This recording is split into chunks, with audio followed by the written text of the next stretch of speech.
종합제 TV 시청자 여러분 안녕하십니까. 2025년 1월 16일 새벽 5시입니다.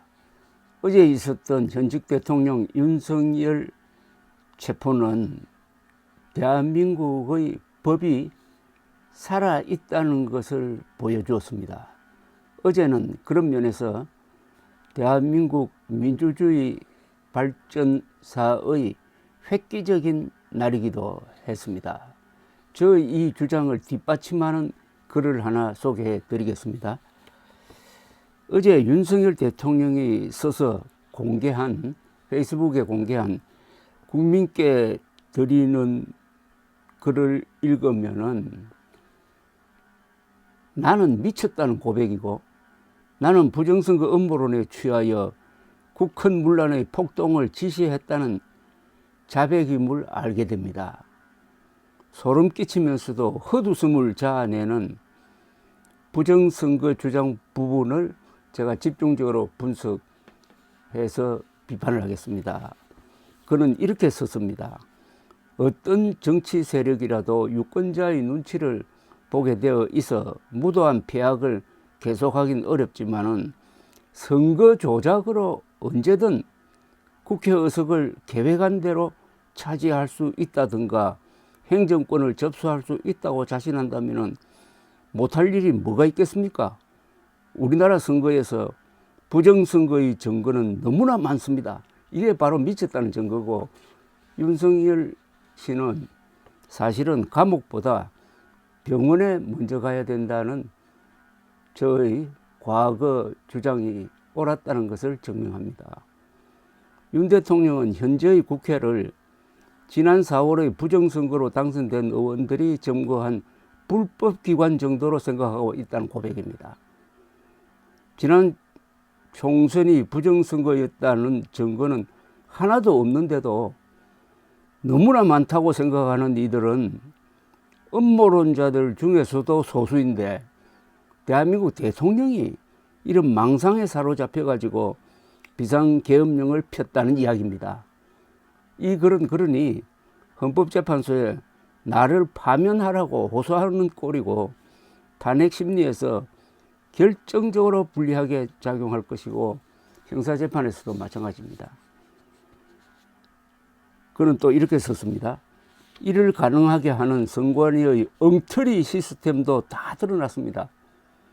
특정인을 지목해서 부정선거를 처벌할 증거가 부족하다 하여 부정선거를 음모론으로 일축할 수 없습니다. 칼에 찔려 사망한 시신이 다수 발견됐는데 살인범을 특정하지 못했다 하여 살인사건이 없었고 정상적인 자연사라고 우길 수 없는 것입니다. 정상적인 법치국가라면 수사기관에 적극 수사 의뢰하고 모두 협력하여 범인을 찾아야 하는 것입니다. 그런데 본인은 왜 대통령인데 수사기관에 부정선거 조사하라는 지시를 한 번도 내린 적이 없습니까?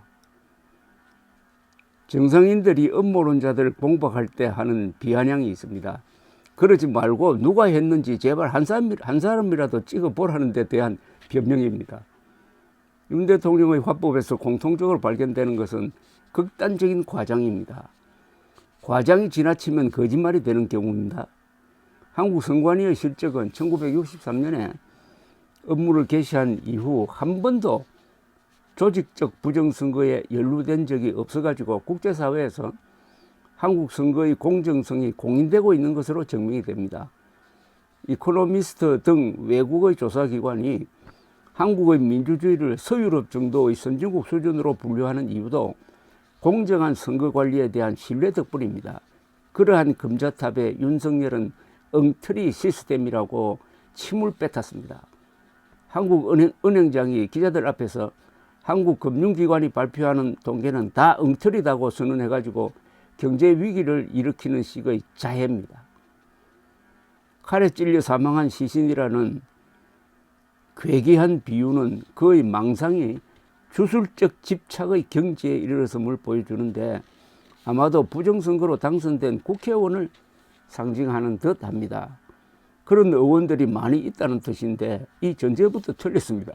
많이 있다면은, 그러니까 부정선거로 당선된 민주당 국회의원들이 많이 있다면은 지난해 총선에서 부정선거로 낙선한 국민의힘 후보들이 들고 일어나야 할 터인데 한 사람도 없습니다.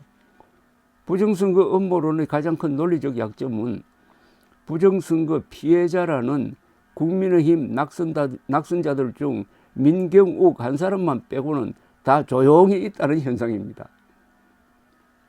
진 팀의 야구 선수들은 가만히 있는데 일단의 관중이 부정으로 졌다면서, 심판 부정으로 졌다면서 운동장에 난입해가지고 심판을 때리고 소란을 피우니 야구팀 소속 회사의 대표가 옳소하고 박수를 치고 있는 꼴입니다. 그는 또 이렇게 썼습니다. 선거소송의 투표함 검표에서 엄청난 가짜 투표지가 발견되었고 선관위의 전산 시스템이 해킹과 조작의 무방비이고 정상적인 국가기관 전산 시스템의 기준에 현격히 미달한데도 이를 시정하려는 어떠한 노력도 하지 않을 뿐 아니라 발표된 투표자 수와 실제 투표자 수의 일치 여부에 대한 검증과 확인을 거부한다면 총체적인 부정선거 시스템이 가동된 것입니다. 이 문장에서 윤석열 대통령은 나는 심각한 인지부조화의 정신질환을 앓고 있다는 자백을 하고 있는 셈입니다. 통상적인 부정선거 음모론자들보다 더 악성입니다.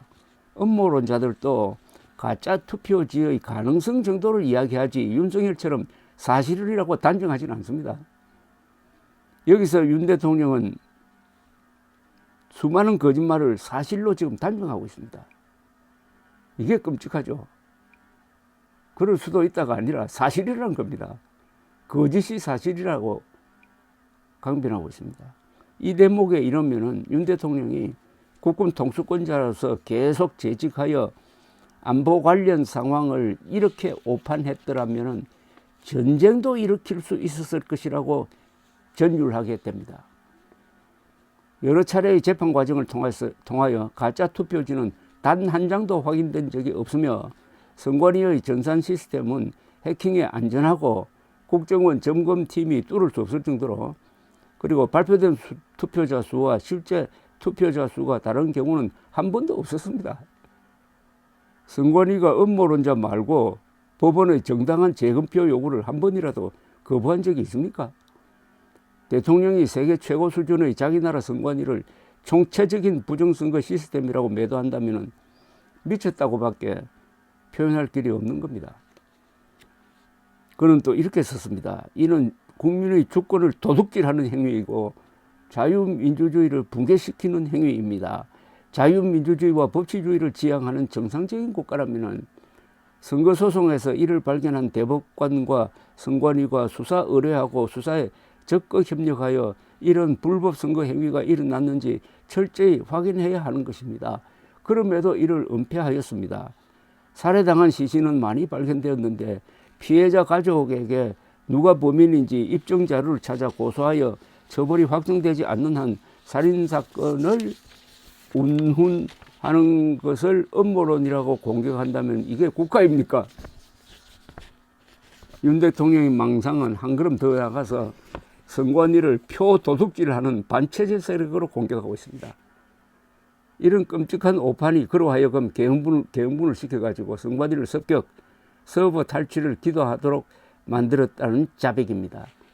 즉 국헌 문란을 위한 폭동을 하도록 부추긴 것이 그의 망상이었음이 여기서 결정적 증거로 드러난 것입니다. 형사재판과 탄핵심리를 매우 편하게 해주는 자백입니다. 그는 선거소송에서 대법관과 선관위가 부정선거 사실을 발견했음에도 덮었다고 새빨간 거짓말을 하고 있습니다. 대법관, 선관위, 국가기관에 대한 명예훼손이 이보다 더할 수가 없습니다. 정신착란의 단계라고 봐야 합니다. 그런데 여기서 그가 구사하는 논리가 총체적으로 파탄됩니다. 그런 반역적 부정선거 사례를 훤히 알고 있었던 당신은 왜 그동안 침묵했나? 라는 물음에 답할 수 없는 거죠. 민주주의와 법치 수호자를 자임한 당신은 부정을 훤히 알면서도 왜 검찰이나 감사원에 단 한 번도 수사나 조사를 지시 내지 건의하지 않았나? 민주주의에 대한 반익이 진행 중인데 왜 한 번도 이를 국민에게 알리지 않고 덮었나? 당신이야말로 부정선거 공모자가 아닌가? 그가 가슴에 울분을 쌓아 놓기만 하다가 발작적으로 계엄령을 편 것임을 알 수가 있습니다. 망상적 계엄입니다. 이게 바로. 윤석열 대통령은 어제 또 이렇게 썼습니다. 디지털 시스템과 가짜 투표지 투입 등으로 이루어지는 부정선거 시스템은 한 국가의 경험 없는 정치 세력이 혼자 독자적으로 시도하고 추진할 수 있는 일이 아닙니다. 잘못하다가 적발되면 정치 세력이 붕괴될 수 있습니다. 혼자서는 엄두도 내기 어려운 일입니다. 기껏해야 금품살포, 이권거래, 여론조작 등일 것입니다. 하지만 투개표 부정과 여론조사 조작을 연결시키는 부정선거 시스템은 이를 시도하고 추진하려는 정치 세력의 국제적 연대와 협력이 필요함을 보여줍니다. 이야, 여기서부터 이제 상상의 나래가 스케일이 커집니다. 음모론은 진행될수록 이 공상의 수준이 점점 과격해지는 경향이 있는데 윤 대통령이 바로 그런 정상입니다. 있지도 않은 한국의 부정선거가 있지도 않은 국제적 음모로 이루어졌다는 망상이 대외적으로 한국을 대표하는 국가 원수 입에서 쏟아져 나온 겁니다. 여기서부터 그는 국제적 컬트 그룹의 수괴가 되고 국제적 망신을 자초하고 있습니다. 그런데 윤 대통령은 친절하게도 자신이 국제적 스케일로 커진 음모론 망상에 사로잡혀서 공상을 하다가 드디어 비상계엄령을 선포, 선관위와 선관위 고위직 및 여론조사소를 계엄군의 주된 공격 표적으로 삼았음을 알려주고 있습니다. 점점 국헌문란의 폭동 동기를 구체적으로 자백하고 있는 것입니다. 중국과 북한을 부정선거 배후 세력으로 몰리는 의도도 느껴집니다. 그는 또 여기에 이렇게 썼습니다. 투개표 부정선거 시스템은 특정 정치 세력이 장악한 여론조사 시스템과 선관위의 확인 거부 및 은폐로 구성되는 것입니다. 살인범을 특정하지 못해서 살인사건을 음모론이라고 우기는 여론 조성 역시 투개표 부정선거 시스템의 한 축을 구성합니다. 국민 여러분께서 아시는 바와 같이 이게 우리나라 현실이라면 지금 이 상황이 위기입니까? 정상입니까? 이 상황이 전시사변에 준하는 국가 비상사태입니까? 아닙니까? 전시와 사변은 우리 국토 공간 위에서 벌어지는 물리적인 상황, 즉 하드웨어의 위기 상황이라면 지금 우리의 현실은 우리나라의 운영 시스템과 소프트웨어의 위기 상황인 것입니다. 윤석열 음모론은 여기서 괴기스러운 피날레를 장식합니다. 삼류 수준의 저열한 부정선거 망상이 계엄령 선포의 결정적 이유였다는 결정적 폭로가 여기서 나옵니다. 있지도 않은 부정선거 망상을 실제 상황인 전시나 사변으로 착각하여 계엄령을 폈다는 이야기입니다. 이게 바로 정신질환적 증세란 이야기죠. 그는 정말 감옥보다 병원에 먼저 가야 할 사람입니다. 제가 사건 직후부터 이것은 망상적 계엄령이라고 규정했던 것이 정확하였음을 윤석열 대통령이 이 고백문으로 보정하고 있는 셈입니다. 계엄령 선포는 불행 중 다행이었습니다. 이런 사람이 국권 통수권자로서 2027년까지 남아 있었다면 무슨 짓을 했을까? 여러분, 이래도 잠이 옵니까? 감사합니다.